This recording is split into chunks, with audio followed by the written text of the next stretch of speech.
Let's move back to Johannesburg now and bring in our reporter Manqoba Mchunu, who has been out and about in Johannesburg. The city has really taken a hammering in the last few days.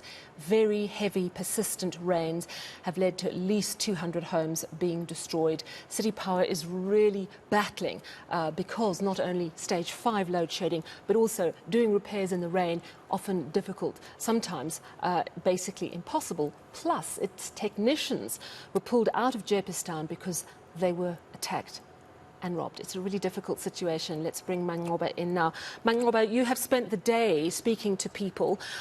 We heard a little earlier from the Human Settlements Minister, but I wonder if you could update us on how many homes have been destroyed, what's the latest, and what are the people that you're speaking to saying to you?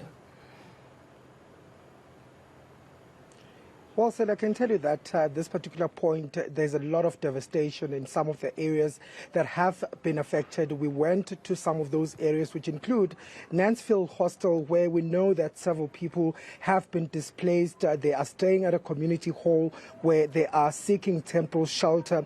But they are telling us, Sally, that as far as the damage is concerned, their houses were submerged in water. A lot of their property has been destroyed. I spoke to one woman who told me that, in fact, her whole shop was also destroyed during these particular floods. But also we went to Klipspruit, where we also saw quite a huge amount of damage that was caused. One woman lost her house. It was also swept away by the floods.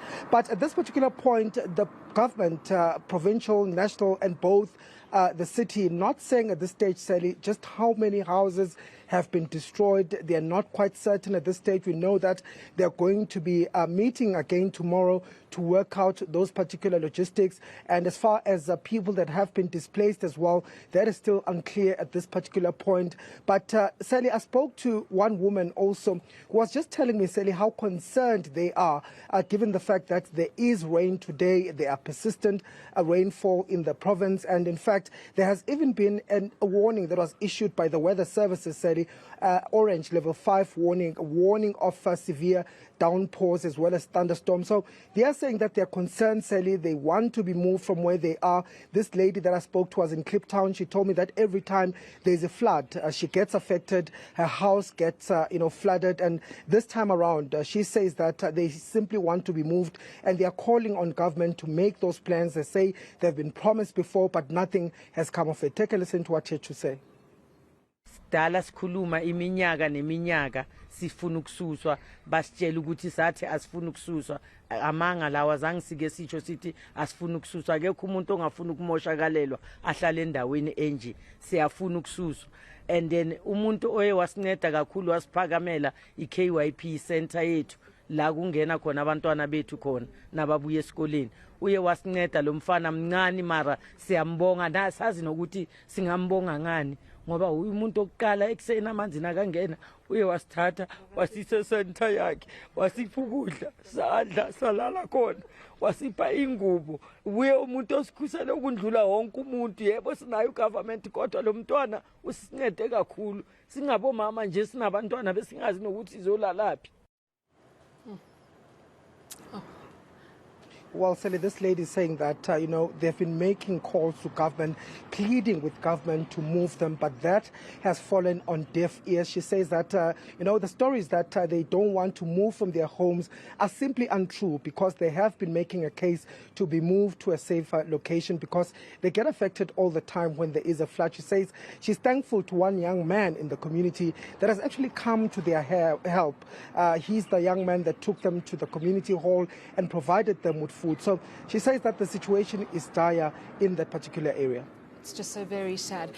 And let's talk about the power situation. I think the last I heard, something astronomical like 4,000 outages across the city. You'll update me on the latest figures that you have. But also the story of technicians being robbed while they're trying to fix the power. They're already in such a difficult situation, aren't they? Because there's ongoing load shedding, plus all the rain. What is City Power saying? What we do understand, Sally, is that there have been many complaints and calls that they've been getting as far as outages are concerned, and we know that a lot of infrastructure, Sally, was damaged during that flood that took place. Several areas were affected, including areas like North Cliff, areas like Parkhurst that were without power, and including Jeppestown as well, Sally, where we know that incident happened where some of the city power officials were attacked and robbed by community members, and that has hampered the fixing of power in that particular area. In fact, city power are pleading with community members to ensure that the officials are safe and that they are guarded by the community members, because they're trying to help as far as that situation is concerned. We know that city power says they've been getting about 4,000 calls on Monday alone just on issues of power and power outages. And so the city has really asked from Eskom to stay away from load shedding, or let me put it in a better way, Sally, to say please don't load shed the city because of these situations. They want to get those situations fixed, and what is preventing them from doing this is load shedding. So they've asked from Eskom not to be load shedded for at least 3 days, so that they can attend to some of these issues that have been raised by communities, because when load shedding happens, they say that they simply cannot do their work.